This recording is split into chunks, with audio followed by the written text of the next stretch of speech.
Bonsoir, dans cette vidéo, nous allons aborder l'entorse du genou. L'entorse du genou regroupe toute élongation, déchirement, voire même rupture partielle ou totale des ligaments du genou. C'est une pathologie fréquemment rencontrée qui touche surtout le chirurgien sportif. D'abord, avant d'entamer les différents types d'entorse, il faut préciser l'anatomie et préciser les moyens d'union passive du genou qui sont la capsule, donc le plan capsulaire antérieur, le ligament latéral interne qui assure la stabilité interne, le ligament latéral externe qui assure la stabilité externe et le pivot central qui est très important. Le pivot central, ce sont deux ligaments croisés antéro-externe et ligaments postéro et croisés postéro-externe. Et on a même le plan postérieur. Ces ligaments et ces moyens passifs assurent la stabilité du genou. Ces ruptures ou bien élongation de ces ligaments, on a une instabilité du genou. On distingue les entorses internes en rapport avec atteinte du ligament latéral interne, entorses externes en rapport avec atteinte du ligament latéral externe, et les atteintes isolées du pivot central, soit ligament croisé antérieur ou bien ligament croisé postérieur. Et notez qu'il existe même les associations triades ou bien pentades, c'est-à-dire triade atteinte des 3 ligaments, pentade atteinte des 4 ligaments. Toujours, il faut éliminer une fracture ou bien une lésion sévère du pivot central qui peut nous orienter, qui nécessite parfois un traitement chirurgical rapide en cas de fracture ou bien lésion sévère du pivot central. Notez que selon le mécanisme lésionnel, on a une atteinte de tel ou tel ligament. Par exemple, en cas de mécanisme lésionnel en valgus, on a une atteinte de ligament latéral interne. En cas de mécanisme lésionnel valgus flexion haute externe, on a atteint de ligament croisé antérieur avec parfois atteinte de ligament latéral interne et ménisque interne. Donc, dans ce cas, on parle de triade interne. L'examen physique permet de préciser les structures atteintes. Une échymose a une valeur localisatrice, médiale ou bien latérale. Un épanchement articulaire signe une hémarthrose. Donc, nous oriente vers un ligament croisé antérieur, ligament croisé postérieur ou bien lésion méniscale dans le cas d'un épanchement articulaire. Donc, l'examen physique est très important. Une douleur vive à la palpation du compartiment fémoro-tibial oriente vers une lésion méniscale. Une laxité frontale du genou enfléché oriente vers une atteinte d'un des ligaments latéral externe ou bien interne.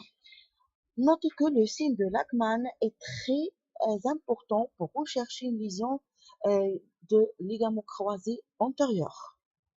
Comme on voit dans cette image, c'est le signe de Lachman.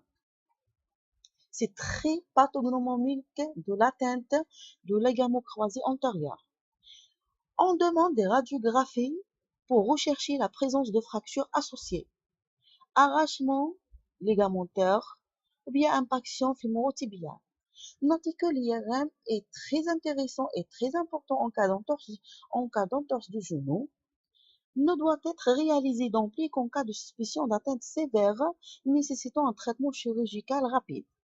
Donc, en cas de suspicion d'une atteinte triade ou bien pentade, surtout on reçoit une impotence fonctionnelle avec sensation de craquement et hémarthrose. Donc, dans ce cas, l'IRM est très important et indiqué d'emblée. Mais dans les autres cas, le bilan IRM ne doit effectuer qu'à distance du traumatisme, c'est-à-dire supérieur à 15 semaines ou bien à 3 semaines. Notre objectif thérapeutique, c'est de réduire la douleur et le gonflement et permettre la reprise de la marche sans instabilité et le retour aux activités antérieures. Donc, en cas d'atteinte sévère, un AV chirurgical doit être demandé. En cas d'atteinte bénigne, dans ce cas, on doit refroidir le genou et permettre la déambulation, c'est-à-dire la marche, avec une réévaluation clinique. Une lésion du ligament croisé antérieur n'entraîne pas systématiquement d'instabilité, ni de lésion dégénérative précoce. Il ne s'agit pas d'une urgence chirurgicale. Donc, en cas d'atteinte du ligament croisé antérieur, ce n'est pas une urgence chirurgicale. Donc, on peut, dans ce cas, un traitement fonctionnel. Puis, si persistance d'instabilité ou bien existence d'instabilité et non réponse au traitement fonctionnel, dans ce cas, on peut faire un avis chirurgical pour éventuel traitement chirurgical.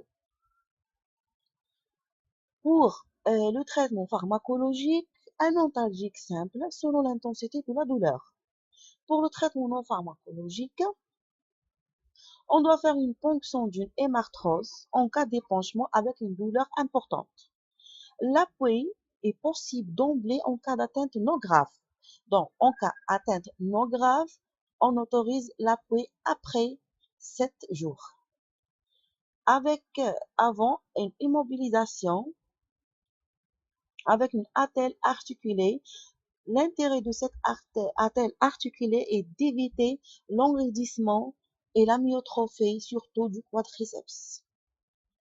Donc, selon la lésion, on prescrit une attelle articulée et la durée varie selon la lésion. Donc, par exemple, en cas d'atteinte de ligament latéral interne, une durée de 3 semaines d'immobilisation par une attelle articulée est suffisante. Mais en cas d'atteinte de lésion isolée du ligament croisé antérieur, la durée d'immobilisation par l'attelle doit être de 3 mois. Donc, selon la lésion, on prescrit la durée précise d'immobilisation. La rééducation est immédiate et doit être progressive. Pour l'entorse non grave du genou, donc grave, c'est-à-dire une atteinte triade ou pentade qu'on a déjà cité. Donc, dans ce cas, on doit faire un avis chirurgical, mais en cas non grave, donc atteinte isolée du ligament croisé antérieur qui ne nécessite pas un traitement chirurgical ou bien lésion des ligaments latéraux, dans ce cas, la kinésithérapie est très importante aussi. Surtout, on prescrit des séances de rééducation pour entretenir la mobilité articulaire et lutter contre le fléchissement. Donc, on évite l'installation du fléchissement du genou. On utilise un entretien trophique des muscles quadriceps, ischio-jambier et triceps sural, comme on voit dans cette image, par un renforcement isométrique. Avec technique manuelle de drainage de l'œdème, avec une cryothérapie.